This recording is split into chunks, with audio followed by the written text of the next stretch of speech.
Good morning and welcome to our first live broadcast of our museum tour here at the Glendive Dinosaur and Fossil Museum. We're so glad that you've joined us today. And just to kind of give you an idea of what's going on, well, with all of the closures around, we decided here at the museum to do a virtual tour to give you a chance at home to watch the museum and walk through it and tour it without actually having to be here. So we're going to do several things, exciting things, and we'll get to those in just a little bit. But just a couple of quick announcements before we get going. This will be broadcast on Tuesdays and Thursdays at 11 a.m. Mountain Daylight Time, and that will at least continue through the end of April. And our hope is that we'll be able to open the doors of the museum in May. That's our desire, but we know that the current situation in the world may not allow us to do that, but we'll see. We'll get there and we'll judge that, and we'll keep you updated as well. And that really brings up another point. When you do get the chance to travel again, make a point of coming and being a part of the Glendive Dinosaur and Fossil Museum, because we can do this on video and you'll get to see a lot and it'll be helpful and all of that. But coming and experiencing it for yourself live is much better. So we want to encourage you to come and see us. We are in Glendive, Montana, and we'll talk about that a little bit later as well, and why we're located here and everything else. So we want to go ahead and begin our tour, and I'll remind you of some things later as well. But when people first come into our museum, they are told right up front what kind of museum we are. Yes, we are a dinosaur and fossil museum, but we are also unique in that we present our exhibits in the context of biblical history. And a lot of people ask, oh, okay, that's fine, and that's okay. I'm still willing to go through, but some will ask, what does that mean? So you're going to learn what that means as we go through on our tour, but just a little bit of an explanation as to what that is all about. First of all, it simply means that we believe the Bible is an accurate history of the world. So when the Bible says that God created everything, we believe that God created everything. We think he did it in 6 days, just a few thousand years ago. And you'll hear about that as well, and why we think that, and what we think some of the evidence is for that. And you'll get the gist of it. This is not something that we're going to try to shove down your throat, but just give you something to think about. And you're going to get to see a lot of cool dinosaurs and fossils as well. But we want to let you know right up front that we're doing this in the context of biblical history. The other thing that means is not only do we believe the Bible is an accurate history of the world, but we believe that the flood of Noah's day, the global flood, is what laid down the fossil record, and why when we go out and we dig up bones and fossils, we want to explain why we think those bones and fossils are here. So you'll get a lot of that as we go through, and we will explain it as we go. Today, we are going to focus on our entryway, and we're going to hit several things here in our entryway. And we will introduce you to several of our exhibits and the types of exhibits that we have as well. But these aren't going to be extremely long videos, so you don't have to worry about, spending 2-3 hours just watching one video. It's going to be 20 to 30 minutes tops, and we're going to try to keep it to that. But we want you to experience what we have going on here at the museum. And one of the ways we're going to do that, especially for kids, is we are going to go through our junior paleontology activity sheet. We're really excited about this. My wife Keely came up with this idea a few years ago to have the kids, as they walk through the museum, fill out this activity book. And we're going to give you a chance to do that virtually through our Facebook Live event. And so today we're just going to be focused on this very first page. That's going to be our goal today, to kind of complete this first part. And then starting on Thursday, we're going to go actually into the museum itself and begin to look at some of the different exhibits and the different rooms that we have. If you complete this junior paleontology sheet by the end of April, when we have gone through the museum, you can contact me and I will send you a button that says Junior Paleontologist. And we haven't figured out exactly how we're going to do that yet, but we will keep you updated on that as we go. So let's start our tour through the museum. My son Alden is over here by our case that has real dinosaur bones in it. And Alden, would you help me out today? Yeah. All right. So here's a junior paleontologist activity book. And Alden's going to help us by beginning to answer some of the questions that are on that. What's the first question, Alden? Can you read that for us? Glendive Dinosaur and Fossil Museum is located in what state? Wow, what state are we in? That seems like such a simple question, doesn't it, Alden? But not everybody knows when they're traveling through, all of a sudden they're here at the museum and they're wondering, where in the world am I located? Now, what are some of the answers we get, Alden, about what state we're located in? Wyoming, North Dakota. Yeah, some people think we're in Canada, right? Yeah. Yeah, so we get all sorts of answers to that. But what state is the Glendive Dinosaur and Fossil Museum located in? Montana. We are in Montana. We're in the far eastern side of Montana, just about 30 miles or so from the North Dakota border.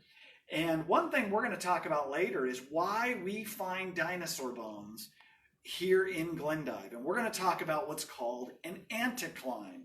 So one of your jobs is to go look up that word anticline and see if you can figure out what it means.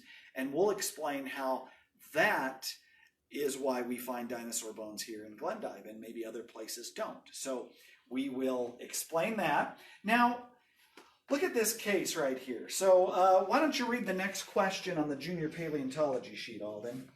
Our entryway has fossilized bones found on our dig site displayed in the case.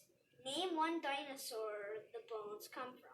All right. Well, you know, one of the things that we have here in the museum, and it's something that we're pretty proud of, is the access to real dinosaur bones that we have from our dig site and bones that we can put on display. So as you look through this, you're going to see all sorts of different bones from two basic dinosaurs. What's this dinosaur? Edmontosaurus. This is from an Edmontosaurus, and this is the end of a tibia, which is one of the leg bones, the lower leg bones. That is the larger lower leg bone. And then right next to it down here, you're going to see a fibula from an Edmontosaurus as well. And then up above, you're going to see a scapula from an Edmontosaurus as well. And I'm going to kind of put my hand in the picture here. Let's see if I can get my hand in the picture. So you can kind of see how big that thing is. It's pretty good size. That scapula, Edmontosaurus were very large, and we'll learn a little bit more about those as we go. And what kind of dinosaur do we have over here, Alden? Triceratops. We have a Triceratops. The end of a Triceratops femur is right there.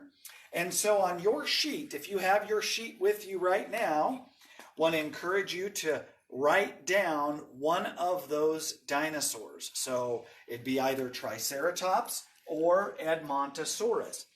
Now, a lot of museums have real bone, and they have real bone on display in a variety of ways. Some museums have the wonderful privilege of being able to have a complete skeleton that's all put together with real bone that has been joined together by metal on the outside of the bone. But most museums, and ours really is no exception, when it comes to our complete skeletons, we have museum quality casts. Now, they are exact copies of originals. So, Alden, why don't we walk over here to our T-Rex head? And let's talk a little bit about Stan. This is Stan, the T-Rex. Stan was found in South Dakota and was excavated by the Black Hills Institute They're the same organization that excavated Sioux that is found in Chicago at the Field Museum. And this is an exact copy of the original.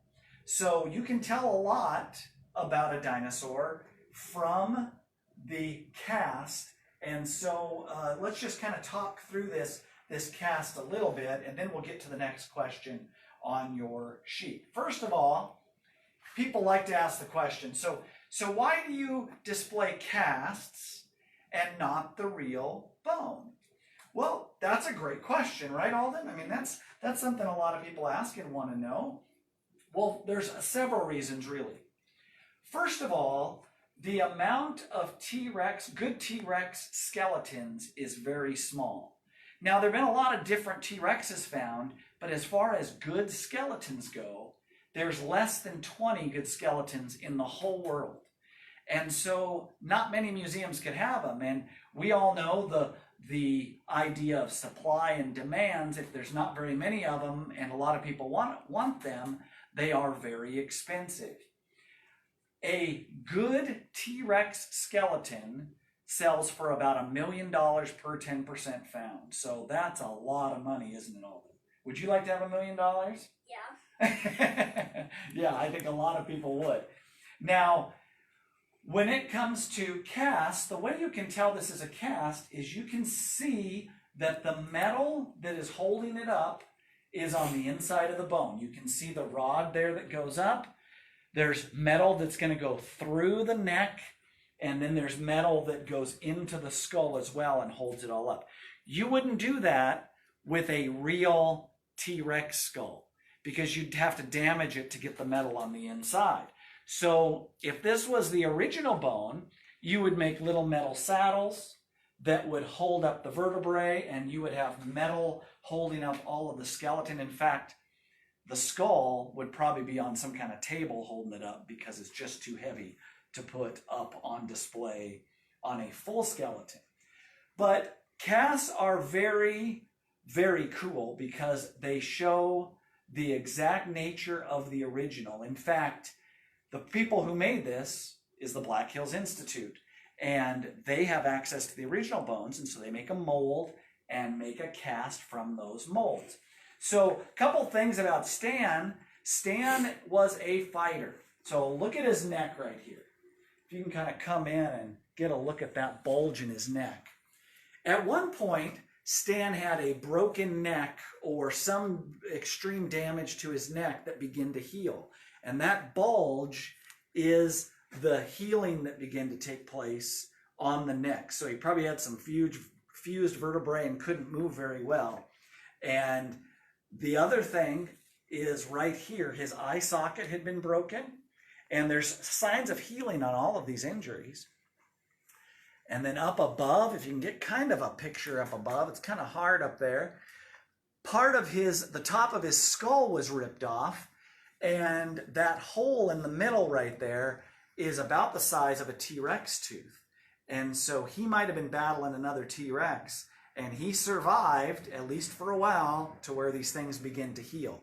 So there's a lot you can tell about these things, and one of the things we're going to discuss as we go through the museum is that when God created everything originally, it was all perfect. There was no sin or death or disease or violence. But after sin came into the world, then all of a sudden we have death, disease, and violence. And these dinosaurs are good illustrations of that violence and disease as well. And we'll point out some of those things also. But we'll save that for another part of our time through the museum. So this is a museum quality cast. Now, his name is Stan. So, Alden, what's the next question on your sheet there? And read it out loud so people can hear. How did a dinosaur get its name? Can you read the whole thing about what it says? Yeah. The person who found it often gets to help name it. That is why many are named after people or the places that were discovered. Okay, good job. So dinosaurs are named based on the person that found it, generally speaking. So if you found a brand new type of dinosaur, one that's never been found before, you might even get to help name that type of dinosaur. We have a raptor upstairs that's called, do you know what that one's called, Alden? Okay, it's called Julie Raptor. And the guy who found it up by Malta named it after his sister, Julie. I don't know many sisters that would want to be named after dinosaurs, but maybe one would. And that is how sometimes those can get their names. Sometimes it's the type of creature they are. We'll talk about names as we go and what some of them mean. But if you find a specific specimen of a T-Rex or a Triceratops or an Edmontosaurus, you might get the opportunity to help name that particular specimen. So how do you think, Alden, this T-Rex Stan got his name? I'm not sure. You're not sure? Well, the person who found it, his name is Stan. So since the guy who found its name was Stan, this particular specimen is named Stan as well. So that's why you'll see different names. We have an Acrocanthosaurus in the museum named Fran. There's a T-Rex called Bob.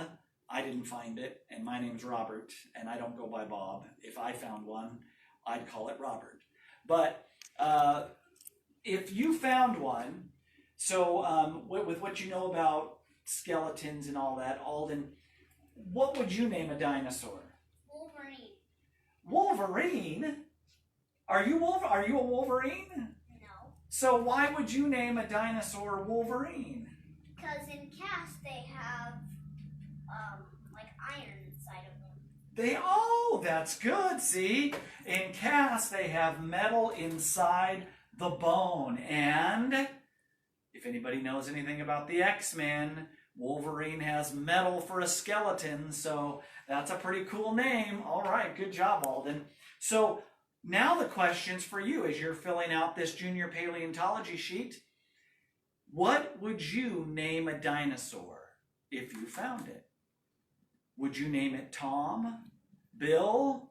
Whatever your name is, you could name it that, or you could name it something totally different like Alden did, where he calls it Wolverine. That would be a really cool name.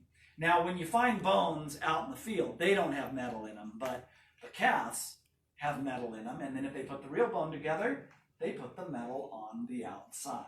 Now, we're going to take a closer look at Stan inside the museum as well in a future episode.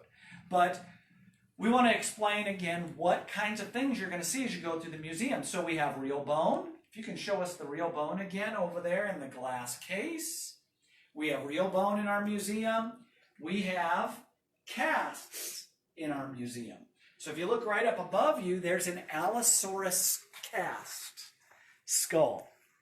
Now, we have a really good museum artist that works with us. Her name is Melanie Richard, and Melanie lives in Billings, and she makes all of our murals, our habitats, and our skin-on dinosaurs and other creatures. Right now, she's working on some really cool stuff. She's working on a Beelzebub frog, which is a huge frog, and a Titanoboa, which is a huge snake. So anybody that likes snakes should like the Titanoboa. Now, she made this particular Allosaurus head based on the cast that's right next to it. In fact, kind of a funny story, when she was going to take the cast skull home so she could begin to create the model head, her husband Park pulled up out in front of the museum in a convertible. And he was here to pick up the cast skull. So we took the cast skull down and we put it in his convertible, and he drove back to Billings. Can you imagine the looks he got driving on the interstate from Glendive to Billings with an Allosaurus skull in the back seat? I'm sure he got some pretty funny looks. And so she took that cast skull and she took it to Billings, and she created this skin-on model of an Allosaurus. You're going to see a lot of incredible things as we go through the museum. This is just our entryway. And so we are going to be going through and seeing all of our different exhibits. Next time, we're going to try to go through our seafloor and our marine room, which will be really cool. I think you'll really enjoy some of the things in there as well. And that'll be on Thursday at 11 a.m. Mountain Daylight Time. And you can always go back and watch these videos later as well. But there's one more question that I want to go ahead and introduce now, and we will talk through it as we go through the museum. Alden, can you read the next question on your sheet? Throughout the museum, you will find many snakes. Tally or count how many you find. Okay, so we're going to go through the museum and we're going to help you find all of the snakes. Now, I'll be honest, I'm not sure I know where all the snakes are. So we might discover some things together as we go through the museum counting snakes. I hope you find that exciting because that's a lot of fun. That's honestly one of the favorite things to do. In fact, is that your favorite thing to do, Alden? Yeah. Yeah, Alden said that that's his favorite thing, is to count the snakes as we go through the museum. So as we kind of begin to wrap up this particular episode of our tour through the museum, I want to go ahead and read this verse that's on the wall. A couple verses from Job chapter 12, verses 7 through 9. It says, "Ask the animals, and they will teach you, or the birds of the air, and they will tell you, or speak to the earth, and it will teach you, or let the fish of the sea inform you. Which of all these does not know that the hand of the Lord has done this?" And our hope is that as we go through the museum, you will see God's amazing creation, and you will see how God has formed things, and that it is clear that we have a creator. And our hope is that you will look to the Bible for the truth of what he's done. So once again, I just want to remind you, Tuesdays and Thursdays at 11 a.m. Mountain Daylight Time. Please join us on our Facebook page. We'll be doing live broadcasts. You can go back and watch the videos after, and you can join us doing the Junior Paleontology program. And Alden, would you walk over there and grab that button for me right here? So right here is that button. I'll let you zoom in on it. That is the button that you can earn if you complete the Junior Paleontology program. And we will go through all of the questions and the answers, and we'll do it step by step as we go. And so one quick thing that I just want to make mention of. Again, right now we're having to be closed because of the efforts to slow the coronavirus down in our state, in our country. And we gladly do that to help out in whatever way that we can. But we want to also give to you and let you know that the museum is still here, and we still want to proclaim God's word to you and to those that have never been to our museum as well. And we're not going to use this as a way to just try and get money or anything like that, but we do want to mention that if you can help support us in any way during this time that we have to be closed, encourage you to go to our webpage, which is creationtruth.org, and there is a button that says donate on that webpage. If you don't have the ability to do that, you can send me a message through Facebook or whatever the case might be, and I can give you a mailing address as well on where to send that. So we're going to wrap this up, and if you have questions, go ahead and put your questions down, and I will go through later today and answer as many questions as I can on the Facebook page, and we will kind of operate that way as we go. So we want to thank you. So Alden, why don't you come here and let's say thanks to everybody for joining us today. So thank you for joining us on this first edition of our Facebook Live tour of the Glendive Dinosaur and Fossil Museum. And we will see you on Thursday at 11 a.m. Mountain Daylight Time. Come and join us.